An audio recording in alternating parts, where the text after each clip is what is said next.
క్రీస్తు ప్రభువునందు మాకు అత్యంత ప్రియులైన మీకు లైఫ్ చర్చ్ వైజాగ్ నుండి శుభములు. ప్రియులరా, ఈ హోప్ ఫర్ టుడే సందేశం ద్వారా మీ ముందు ఉండడానికి దేవుడు నాకు ఇచ్చిన అవకాశాన్ని బట్టి దేవునికి స్తుతులు చెల్లిస్తూ, ఈరోజు ఈ హోప్ ఫర్ టుడే సందేశము కొరకు ఇర్మియా గ్రంథము 51వ అధ్యాయము 36వ వచనాన్ని మీ ముందు ఉంచుతూ ఉన్నాను. యెహోవా ఇలాగూ సెలవిచ్చుచున్నాడు, ఆలకించుము, నీ వ్యాజ్యమును నేను జరిగించుదును, నీ నిమిత్తము నేనే పగ తీర్చుకొందును, దాని సముద్రమును నేను ఎండకట్టుదును, దాని ఓటను ఇంకిపోచేయుదును. యోధా ప్రజలు బబులోను చెరలో ఉన్నప్పుడు ఆ బబులోను చెర నుండి యోధా ప్రజలను విడిపించడం కొరకు దేవుడు చేస్తున్న వాగ్దానం ఇది. నీ వ్యాజ్యమును నేను తీరుస్తాను అంటున్నాడు. నీకే అన్యాయం జరిగిందో ఆ అన్యాయం నిమిత్తమై నేనే నీ న్యాయాన్ని తీరుస్తాను, నేను పగ తీర్చుకుంటాను అని దేవుడు మాట్లాడుతూ ఉన్నాడు. ప్రియులరా, మన పట్ల అన్యాయం చేసిన వారు ఉండొచ్చు, మన పట్ల చెడు చేసిన వారు ఉండొచ్చు. అలాంటి వారి పట్ల మనము వ్యాజ్యమాడవలసిన అవసరత లేదు, మనము పగ తీర్చుకొనవలసిన అవసరత లేదు. నీవు యేసుక్రీస్తు ప్రభువునందు విశ్వాసం ఉంచిన స్థితి నీ జీవితంలో ఉంటే నీ పక్షంగా వ్యాజ్యమాడువాడు ఆయన. బైబిల్లో అనేక సందర్భాల్లో అనేక మంది జీవితాల్లో దేవుడు తన భక్తుల పక్షంగా వ్యాజ్యమాడినట్లుగా దేవుని వాక్యంలో చూస్తాం. యెహోషాపాతు రాజు మీదికి అన్యాయంగా అకస్మాత్తుగా కొన్ని రాజ్యాల సైన్యాలు యుద్ధానికి వస్తే యెహోషాపాతు పక్షంగా వ్యాజ్యమాడిన దేవుడు, యెహోషాపాతు పక్షంగా న్యాయము తీర్చిన దేవుడు దేవుని వాక్యంలో మనకు కనిపిస్తాడు. అలాగే మన జీవితాల్లో కూడా ఒకవేళ ఎవరైనా మన ఎడల చెడ్డ కార్యాలు చేసినా, అన్యాయం చేసినా, వారి పట్ల మనం తిరిగి అలాంటి కార్యం చేయవలసిన అవసరత లేదు, మనం వారి గురించి ఆలోచించవలసిన అవసరత కూడా లేదు.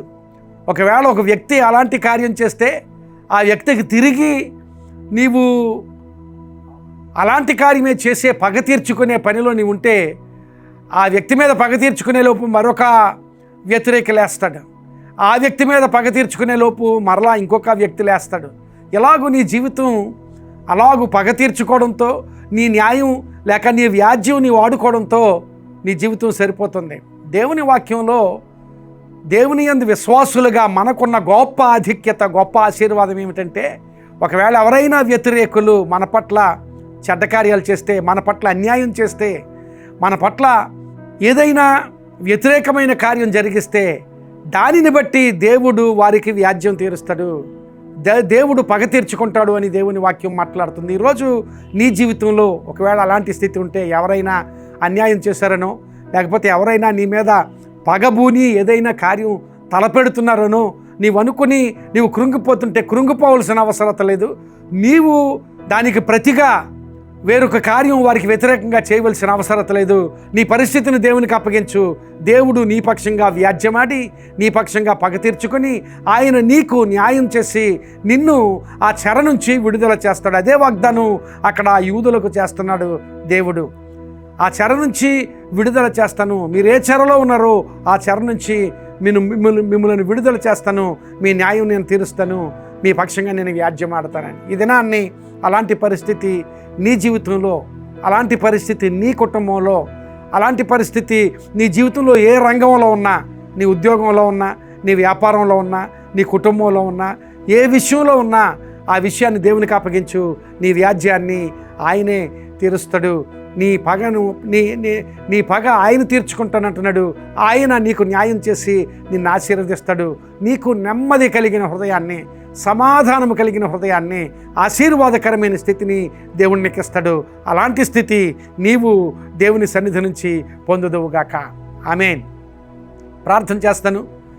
ప్రియుడైన మా తండ్రి, కృపగల మా దేవా, ఈ మంచి సమయం కొరకు మీకు స్తోత్రాలు. నిజమే ప్రభువా, మా ఎడల వ్యతిరేకులకు వ్యాజ్యం తీర్చేవాడు నీవు ప్రభువా. వారి పట్ల మా పక్షంగా యుద్ధం చేసేవాడు నీవే ప్రభువా. కనుక మా సమస్యలను, మాకు వ్యతిరేకంగా తిరుగుతున్న వ్యక్తులను మీ చేతులకు అప్పగిస్తున్నాం.